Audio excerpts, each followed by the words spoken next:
பக்தி கிளிட்ஸ் நேயர்களுக்கு வணக்கம். இந்த பதிவில் வந்து நம்ம மேரேஜ் எல்லாம் நடந்தது, எல்லாமே நல்லபடியாக தான் எல்லாமே பார்த்து பண்ணாங்க.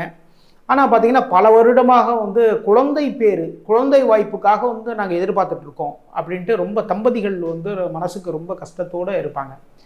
ஏன்னா அதாவது நம்முடைய வாழ்க்கையில் முற்று பெறக்கூடிய ஒரு விஷயம் எது அப்படின்னா நம்முடைய குழந்தை வரம் தான். சரிங்களா? திருமண வாய்ப்பு அப்படிங்கிறது வந்து பார்த்திங்கன்னா ஃபஸ்ட்டு ஸ்டெப்பு. அதற்கு அடுத்ததாக இருக்கக்கூடியது பார்த்திங்கன்னா என்னென்னா வந்து குழந்தை பேர் தான். அந்த குழந்தை பேர் வந்ததுக்கப்புறம் அந்த தம்பதிகளுடைய வாழ்க்கை முழு நிறைவாக மாறுகின்றது. எப்படி ஒரு வளர்பிறையாக இருக்கக்கூடிய சந்திரன் வந்து முழுமதியாக வராரு இல்லைங்களா? அப்படி அந்த முழுமதி அப்படிங்கிறது பூர்ணம். வாழ்க்கையினுடைய பூரணத்தை அனுபவிக்க வேண்டியவர்கள் யார் அப்படின்னா அனுபவித்து கொண்டிருப்பவர்கள் யார் அப்படின்னா குழந்தை பேர் இருப்பவர்கள். நம்ம வெளியிலே போகிற இடத்துல என்னப்பா மேரேஜ் ஆகி 6 மாதம் ஆகுது, இல்லைனா 3 மாதம் ஆகுது, இல்லை 1 வருஷம் ஆகிட்டு ஏதாவது குட் நியூஸ் அப்படின்னு கேட்டுக்கிட்டே இருப்பாங்க. இதற்காகவே பார்த்தீங்கன்னா ரொம்ப பேர் வெளில போகிறதே தவிர்த்துருவாங்க. மனசுக்கு ரொம்ப கஷ்டமாக இருக்கும்.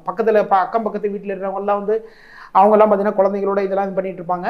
இது மாதிரி இருக்கிறவங்களுக்கு நம்ம என்ன பண்ணலாம், எப்படி வந்து நம்ம வழிபாடுகள் வந்து எது மாதிரியான வழிபாடுகள் நம்ம வச்சுக்கிட்டோம் அப்படின்னா ஒரு குழந்தை பேருடன் மிக ஆனந்தமான ஒரு வாழ்க்கை, எப்படி பூர்ண நிலவுடன் நிலவு மாதிரியான இருக்கக்கூடிய அந்த பூர்ணத்துவம் நிறைந்த வாழ்க்கையை வந்து நம்ம அனுபவிக்கலாம். அப்படின்னா மீன ராசிக்காரங்க எப்போவுமே வந்து கலகலப்பாக இருக்கக்கூடியவங்க தான். எப்போவுமே வந்து ஒரு கூட்டு குடும்பமாக இருக்கக்கூடியவங்க தான். கூட்டு குடும்பமாக தான் இருக்கும்.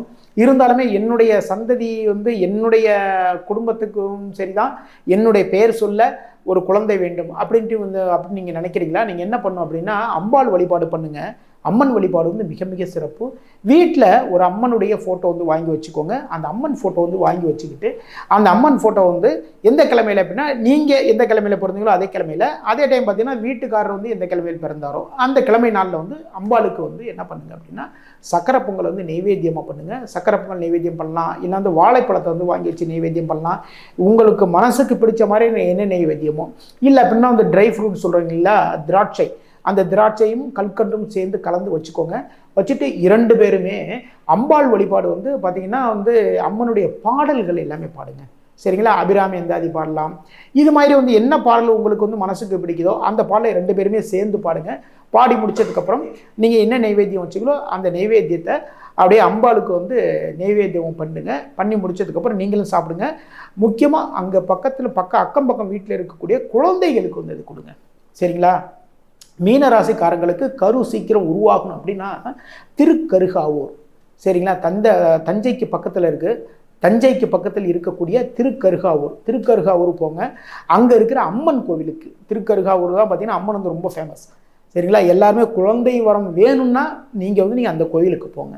சரிங்களா? அந்த கோவிலுக்கு போய் அங்கே சில வழிமுறைகள் எல்லாமே சொல்லுவாங்க, அதுபடி நடந்துக்கோங்க. அதை விட முக்கியமாக இங்கே வீட்டில் வந்து நீங்கள் என்ன நைவேத்தியம் பண்ணீங்களோ அதே நைவேத்தியத்தை அங்கே பண்ணணும்னு சொல்லுங்கள். அவங்க வந்து அங்கே இருக்கிற அர்ச்சகர்கள் வந்து எல்லாமே ரெடி பண்ணி வச்சுருப்பாங்க. நீங்கள் போனதுக்கப்புறம் எந்த கிழமையில் போகணும், இங்கே எந்த கிழமையில் நீங்கள் வழிபட்டீங்களோ சேம் அதே கிழமையில் தான் போகணும். போய் இந்த வழிபாடு பண்ணுங்கள்.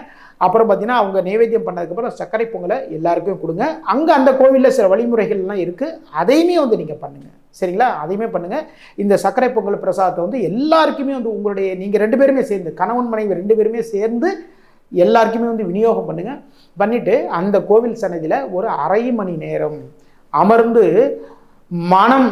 மனம் திறந்து 2 பேருமே ரொம்ப அந்யோன்யமாக பேசுங்க. அதுக்கப்புறம் பாருங்கள், அந்த அம்பாளே உங்களுடைய கைகளில் குழந்தையாக வந்து தவழ்வாள். இப்போ மீன ராசிக்காரங்க அம்பாள் வழிபாடு பண்ணுவதன் மூலமாக குழந்தை வரம் உங்களை தேடி வரும்.